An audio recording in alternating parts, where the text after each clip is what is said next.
이 ETF하고 주식하고의 공통점이 분명히 있어요. 주식하고 같이 매매할 수 있는 게 채권입니다. 채권도 우리 매매하셔야 돼요. 자금이 크면 채권을 소개시켜 드릴 수 있어요. 채권은 최소한 10억 이상 움직였으면 좋겠고, 매덕도 가능한데요. 지금 저희가 증권회사에서 일을 하는 게 아니잖아요. 그러면 컨택을 해야 돼요.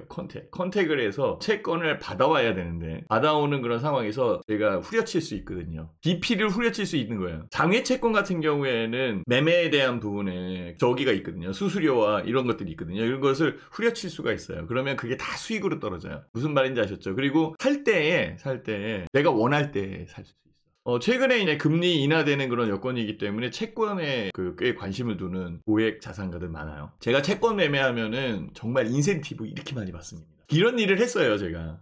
근데 왜 그런 일을 안 하냐고? 지금은 이 일이 재밌어요.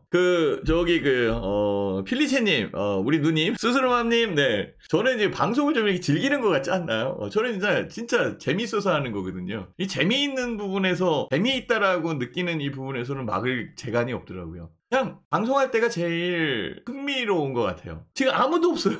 아무도 없어요. 지금 친구들 스크린 골프 한다고 지금 나오래. 보여드릴까요? 스크린 골프 한다고.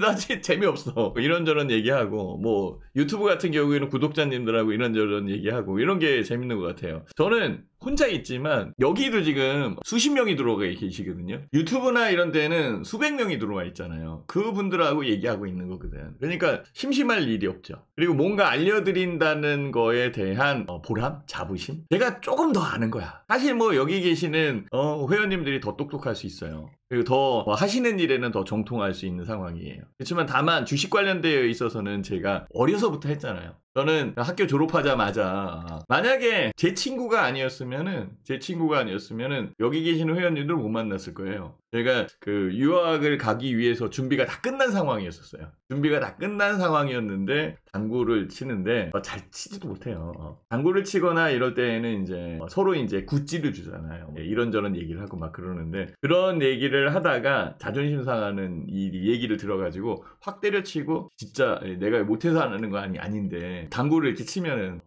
진짜 연습하면 못할 거 뭐 있어.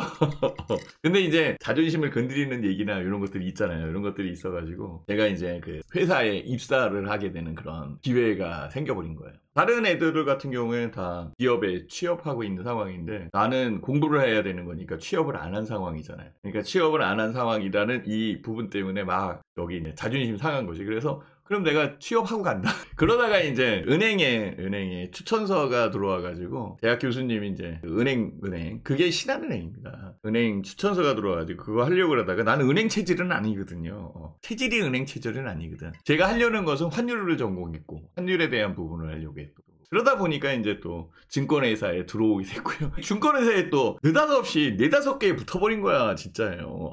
그리고 어떻게 이거 가야 되나? 그러다가 이제 면접이라도 한번 봐보자. 그래. 그러면 시험 보고 면접이라도 봐보는 거지, 이제. 그래서 이제 이렇게 하다 보니까 어떻게 어울렁덜렁 이렇게 돼버렸네. 하여튼 뭐 그 상황이에요. 그러니까 저는 증권 관련되어 있는 일에 대한 부분을 여기 계시는 회원님들보다 조금 더 아는 거야. 그러니까 경험이 있으니까 조금 더 아는 거야. 제가 뭐 장사를 아나요? 장사하시는 분들은 저보다 장사에 대한 부분을 이만큼 많이 알잖아. 제가 장사하면 되겠어요? 제가 장사하면 망할까요? 안 망할까요? 금방 망할걸? 그죠? 제가 요리를 할 수 있나 뭐 할 수 있나 아무것도 할 게 없는 거예요. 그냥 제가 할 수 있는 거는 주식 매매에 대한 부분에서 이 종목이 유리하다, 저 종목은 불리하다 라는 것을 판단해 줄 수 있는 것과, 이럴 때에는 요때에 매수하면 되고요, 저럴 때에는 이때 팔면 된다라는 거, 그것을 조금 더 알고 있는 것뿐이에요. 그래서 그 부분에서 말씀드리는 거고, ETF는 새로운 시장이었었어요. 제가 했을 때 새로운 시장이었었어요. 이건 없었던 거거든요. 요거를 설명드릴 거고, 지금 시장에서는 ETF와 주식을 같이 놓고 보는데요, 전혀 다릅니다. 매매하는 방식도 달라요. 다만 매매하는 툴이 비슷한 거지. 낮게 사서 높게 파는 거, 그렇죠? 낮게 사서 높게 파는 거, 그리고 이 종목도 거래가 되는구나, 이런 거죠. 거래가 되는 것은 다 매매할 수 있어요. 그러면 채권도 매매할 수 있는 거예요. 거래가 되거든요, 이 채권. 거래가 되니까 어디서 거래돼요? 여기 계시는 회원님들의 HTS에서 거래가 돼요. 이게 딴 데서 거래된다면 하겠어요? 주식하고 같이 하니까 이것도 같이 거래가 된다니까. 그러니까 요거 큰 자금이 있으면 요것도 신경 써야 돼요. 그래서 만약에 제가 10억이 있다라고 한다면 한 3억 정도 주식, 그리고 7억 정도 채권, 이렇게 갈 거예요. 이런 것도 한번 생각을 해봐야 돼요. 그러니까 나중에 자산에 대한 포트폴리오를 짤 때 그런 거 생각을 해보시면 아주 좋을 것 같아요. 자, 오늘은 ETF에 대한 얘기를 할게요. ETF는 주식하고 같이 거래할 수 있어요. 상장되어 있다라는 거예요. 그래서 얘가 상장되어 있는 부분에서 거래할 수 있게끔 만들어낸 펀드예요. 그래서 익스체인지, 서로 이렇게 교환을 하고 트레이드, 그러니까 매매를 할 수 있는 펀드예요. 어디서? 당내에서. 그래서 ETF예요. 그럼 ETN도 있죠, ETN. ETN은 Exchange Traded Note. 증권이야, 증권. 증권이기 때문에 얘는 증권사에서 발행을 하고, ETF 펀드이기 때문에 자산운용사. 요렇게 발행을 하는 거예요. 그러니까 발행 주체가 달라. 무슨 말인지 아셨죠? ETN으로 만들 수 있는 것은 ETF로 다 만들 수 있고요. ETF로 만들 수 있는 것은 ETN으로 다 만들 수 있어요. 근데 ETF가 먼저 들어왔거든요. ETF가 먼저 들어와서 ETF가 지수에 관련되어 있는 부분을 꽉 잡고 있는 거예요. 그래서 ETN도 지수에 관련되어 있는 부분을 할 수는 있는데 지수에 움직이는 것을 ETF가 꽉 잡으니까 ETN 쪽에서는 뭐를 해요? 그러면 지수 여건보다는 해외 쪽 아니면 상품 쪽, 그래서 천연가스나 옥수수 가격 이전 쪽을 해야겠다라고 좀 특화되어 있는 거지. 그래서 지수 관련되어 있는 부분은 ETF 쪽, 그 다음에 상품 관련되어 있는 것은 ETN 쪽. 둘 다 똑같아요. 둘 다 똑같다라고 보시면 돼요. 그 차이가 있어요. 요거 이해가 되시죠? 그래서 이렇게 해서 보시면 돼요. 이거 알 필요 있나요? 그냥 매매하는 방법만 알면 되지. 근데 이 기초적 부분을 알아야 되는 게, 그래야 나중에 어려운 일, 그러니까 ETF나 ETN 매매를 하다 보면 꼬이는 일이 생기는데 그때 풀 수 있어요. 그런 걸 풀 수 있는 거죠.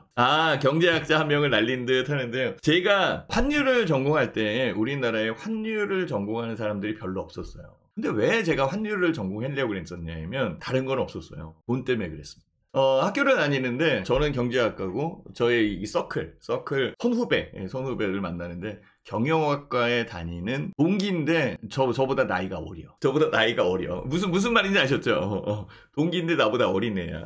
근데 얘가 이제 경영학인데 투자론서부터 막 이렇게 얘기를 하는 거야. 그러면서 얘기를 하는 거죠. 뭐라고 얘기를 했냐면 미국에 월가가 있는데, 월가가 뭔지도 몰랐어요 저는. 미국에 월가가 있는데 월가에서 제일 좋은 구두를 신고 제일 좋은 옷을 입는 사람이 있다라는 거야. 그 직업군이 있대. 그 직업군이 트레이더 직업인데 바로 환율 트레이더가 넘버원이라는 거죠. 그래? 환율을 전공한 거예요. 그래서 환율 쪽으로 지금 제가 넘어가기 시작을 한 거였고요. 근데 환율을 전공했으면은 환율 트레이더 같은 경우에는 회사 라이프 사이클이 돈 벌 수 있는 기간이 한 4년 정도뿐이 안 돼요. 4년에서 5년. 나머지는 다 후선 부서고, 트레이더로 직접 일을 할 수 있는 거는 머리가 아주 빠릿빠릿하고 움직일 때, 아주 그냥 20대에서 30대 초반 요때. 그래서 그 4, 5년 동안 돈을 다 버는 거예요. 평생 버리고. 그리고 이제 후선에서 지도하는 거지. 그래요. 우리나라 같은 경우에도 은행에 환율 관련되어 있는 환율 트레이더 있어요. 그 은행 본사 부서에. 그래서 그쪽으로 가려고 그러다가, 그러니까 트레이딩 관련되어 있는 여건을 갈 때에는 주식분이 없더라고요. 솔직히 그것도 있었어요. 제가 말씀드렸잖아요. 돈 때문에 그랬다고. 면접을 보러 갔는데요. 은행은 10,000원 주고요. 차비로. 증권에서는 20,000원씩 줘. 그때 당시에는 그랬어요. 한번 면접 비용이라는 게 있잖아요. 그러니까 은행보다는 증권회사가 2배 많이 주더라고. 그래서 그것도 농담입니다. 농담이에요. 이렇게 해서 ETF하고 ETN이 있는데 요 차이를 아셔야 되고요. ETN은 증권사 신용으로 발행을 하는 거기 때문에 ETN 같은 경우에는 해당 증권사, 발행하는 증권사가 부도나면 이거 못 찾아요. 해당 증권사가 부도나면. 근데 해당 증권사가 굴지의 회사에서 만들어내기 때문에 크게 영향을 받지는 않습니다. 정부에서 ETN을 발행하려면 요건이 있어요. 증권사의 요건이 있죠. 그 요건에 부합되는 회사들만 발행하기 때문에 리스크는 좀 적은 거죠. 좀 만에 하나 부도난다면 그런 부분이 있다라는 거. 근데 ETF는요, 자산운용사잖아. 증권사보다는 자산운용사가 미치죠. 미국 같은 경우에는 투자회사가 크니까 자산운용사가 더 클 수 있다라고 생각하지만, 우리나라 같은 경우에는 은행이 먼저고, 그 다음에 증권사, 그 다음에 이제 은행보험 이런 식으로, 그 다음에 증권사 밑에 이제 자산운용사 이런 식으로 붙어 있잖아요. 그래서 자산운용사가 운영을 하는데요. 자산운용사가 부도가 나잖아요. 상관없어요. ETF 이게 부도 나도 상관없어요. 이건 펀드잖아요. 이 펀드에 있는 내용들이 보관되어 있어요. 보관이 되어 있다고. 무슨 말인지 아셨죠? 보관이 되어 있기 때문에 안전성이 있는 겁니다. 다만 이 안전성이 있는 부분에서 투자자들에게 고지를 해주고 알려줘야 되는 그런 상황이기 때문에 ETF를 매매를 하거나 ETN을 매매할 때에는 공부를 해야 돼요. 공부를 하고 등록을 해놔야 돼요. 증권사에 나 이거 수강 신청 다 끝났으니까 ETF 매매할 수 있게끔 해주세요 라고 이렇게 오케이 사인이 나와야 할 수 있어요. 그러니까 여기 계시는 회원님들은 ETF 매매하시는 분들은 상관없지만 ETF를 매매 안 해본 사람들은 쓰고 있는 HTS 있죠. 해당 HTS에 들어가 보면은 교육이라는 부분이 있어요. 그걸 등록을 해놓고 교육받고 그 다음에 매매할 수 있어요.